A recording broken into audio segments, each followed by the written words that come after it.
Protests demanding the ouster of the Islamic government spread to multiple cities. ጤና ይስጥልኝ የዩቲዩብ ቻናል ቤተሰቦች የሰዓቱን ሰበር ዜና ይዤላችሁ ቀርቤያለሁ። ኢራን በከፍተኛ ሁኔታ አሁንም መናወጧን ቀጥላለች። የሀገሪቱ መንግስት አያቶላ አሊ ካሚኒ አስተዳደር ኢራንን ሙሉ ለሙሉ ከቀሪው ዓለም ቆርጧታል።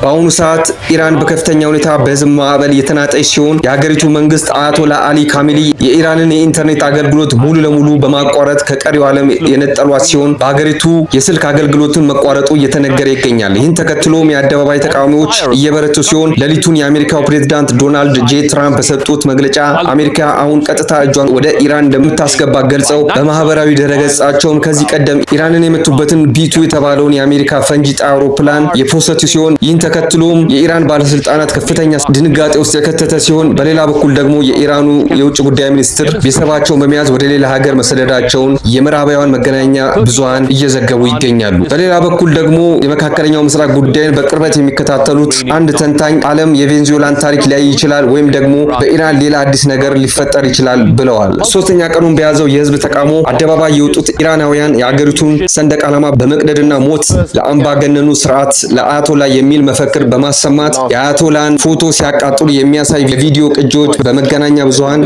የታየ ሲሆን በኢራን በቀጠለው ተቃውሞ በብዙ ሺዎች የሚቆጠሩ ኢራናውያን በርካታ መኪኖችና ንብረቶችን ማውደማቸው የተነገረ ሲሆን ከዚህ ቀደም ከፍተኛ ተቀባይነት የነበረው የኢራን አብዮታዊ ኮማንደር እንዲሁም በአሜሪካ ጥቃት የተገደሉት ኮማንደር ቃሲም ሱሌማን ሐውልት ሳይቀር ማፍረሳቸው የተነገረ ሲሆን መንግስት በበኩሉ ሁኔታውን ለማረጋጋት በተቃውሞው የመጀመሪያ ቀናት በህዝቡ የተነሱትን የኢኮኖሚና የኑሮ ጉዳዮች በድጎማና በመሰል ነገሮች እንደሚያስተካክል ቃል ቢገባም ተቃውሞ ወደ ሌሎች አካባቢዎች የተስፋፋ ሲሆን ለዚህ አሜሪካና ኢራን ግጭቱ እንዳይቆም እጃቸውን በማስገባታቸው ነው ሲል ተችቷል። Reza Pahlavi is a clown politician. He represents the political ideals of his father, who presided over a deeply authoritarian and repressive system that produced the Iranian Revolution 47 years ago. He's very close to Benjamin Netanyahu. I think his political convictions are very much in the direction of trying to replace the current authoritarian regime in Iran with another authoritarian regime. I don't think the Iranian people want to... Iran's supreme leader Ayatollah Ali Khamenei called the protesters' grievances valid, but he accused it. The 10th of January, this allowance is of $7 worth in local currency for the next 4 months, which the authorities have proposed to alleviate the economic pressure. So far, the announcement 4 days ago has done very little to curb the anger on the streets. And the question is, will its implementation and money in the banks for the Iranians be enough?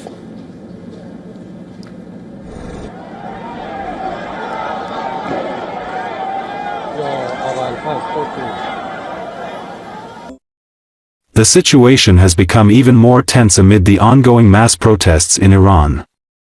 A radical incident has been recorded in the city of Karaj. Here administrative building has been set on fire by protesters. Led prayers. In Isfahan, the building of the state television and radio company IRIB was set on fire, which is confirmed by video materials published by BBC. In Yezd, during the protests, the mayor's building was burned down. In Tehran, protesters set fire to police cars and buildings belonging to state structures, including in the areas of Firdas Boulevard, Haftaz, and Quds Square. Fires are reported near facilities connected to the IRGC. In the province of Alborz, in the city of Firdas, after the intervention of the units of the IRGC, the dead and wounded were recorded. Local residents report harsh actions of security forces. The exact number of victims has not yet been officially confirmed. Images published by state television overnight showed what it said were burning buses, cars, and motorbikes, as well as fires at underground railway stations and banks. It blamed the unrest on the People's Mujahideen Organization, an opposition faction headquartered abroad that splintered off after the 1979 Islamic Revolution and is also known as the MKO. A state TV journalist standing in front of fires on Shariati Street in the Caspian Sea port of Rasht said, "This looks like a war zone, all the shops have been destroyed." There are also reports of protest activity, arson and clashes in Tabriz, Ardabil, Kermanshah, Dezful, Masala, Dargaz and Darab. In Darab, the shop of the chain Ofeg Koresh, connected with the Syro, was set on fire. Looting is not recorded. Tasneem reports the death of one officer of the IRGC during clashes. There is also a manipulation of video inserts from Tabriz, where the participants allegedly supported Pahlavi, but on the real footage, the participants chant, Azerbaijan is an honor, Pahlavi is dishonorable.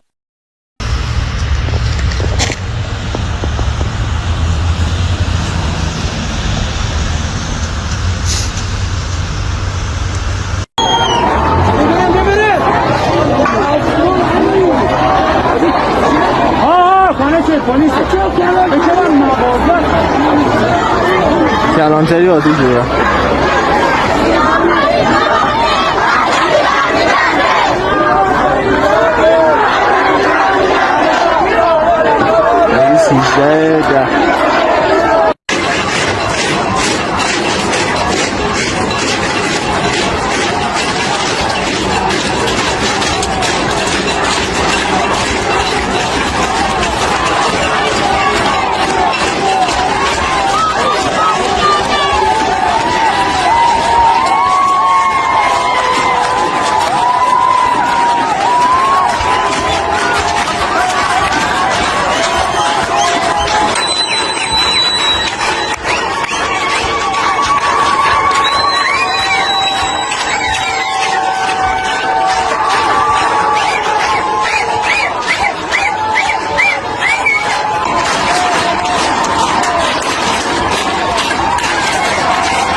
از اون ور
The regime shut down the internet, but I think that that action alone tells us just how serious these protests are. They're at least the most serious protests to have hit the Iranian regime since 2022. Those protests landed up, according to human rights groups, to the death of over 300 Iranians. And I think that there are many, particularly on the outside, who expect, given last June's 12-day war with Israel, where the United States also participated, that the regime is particularly vulnerable. It's particularly vulnerable not just because of that war, the intensity of the sanctions that have been imposed upon Iran, but also the loss of regional allies like the Assad regime, the weakening of Hezbollah, Hamas. All of this adds up to a potential historic moment. But let's be very clear, this regime has been around since 1979.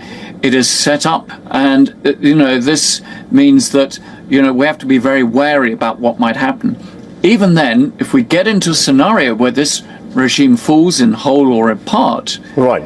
it then opens up scenarios that also have to be looked at in a very complex country with different ethnicities and beliefs.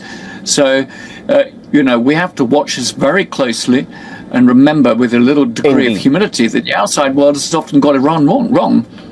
Indeed. And also, what do you make of the statements that Donald Trump is speaking here? What will be his view? Now, the statements of the American president, though, also have to be measured against how the regime will use such statements. That already we've seen even the supreme leader has been saying that these protesters are there to please Donald Trump.